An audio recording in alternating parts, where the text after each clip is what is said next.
என் அன்பான பிள்ளைகளே, இன்று நான் உங்களிடம் விசுவாசம் பற்றி ஒரு உண்மையான கதையை சொல்ல விரும்புகிறேன்.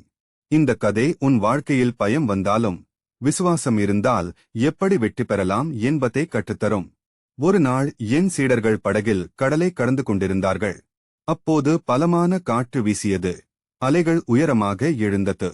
அவர்கள் மிகவும் பயந்தார்கள். அந்த நேரத்தில் நான் கடலின் மேல் நடந்தபடி அவரிடம் சென்றேன். என்னை பார்த்ததும் அவர்கள் அதிர்ந்து பயந்தார்கள். ஆனால் நான் சொன்னேன், பயப்படாதீர்கள, நான் தான்.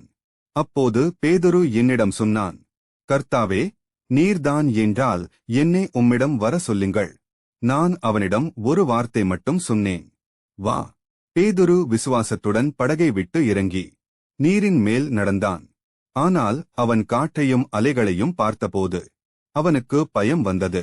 அவன் மூழ்க ஆரம்பித்தான். அந்த நேரத்தில் அவன் கூப்பிட்டான், கர்த்தாவே, என்னை காப்பாற்றும். உடனே நான் என் கையை நீட்டி அவனை பிடித்து காப்பாற்றினேன். என் பிள்ளையே, உன் வாழ்க்கையிலும் சில நேரங்களில் அலைகள் எழும். பிரச்சனைகள் உன்னை பயமுறுத்தும். ஆனால் நீ என்னை பார்த்து நடக்கிறாய் என்றால் நீ ஒருபோதும் மூழ்க மாட்டாய். பயம் வந்தாலும் உன் விசுவாசத்தை விடாதே.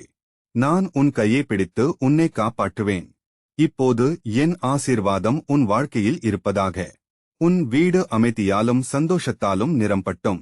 நீ செய்யும் ஒவ்வொரு காரியத்திலும் வெற்றி கிடைக்கட்டும். இந்த செய்தி உன் இதயத்தை தொட்டிருந்தால் இந்த வீடியோவை லைக் செய்யவும். என் வார்த்தைகளை மேலும் கேட்க சப்ஸ்கிரைப் செய்யவும். உன் நண்பர்களுடனும் குடும்பத்தினருடனும் பகிர்ந்து ஆசீர்வாதமாக இருங்கள். நான் எப்போதும் உன்னுடன் இருக்கிறேன்.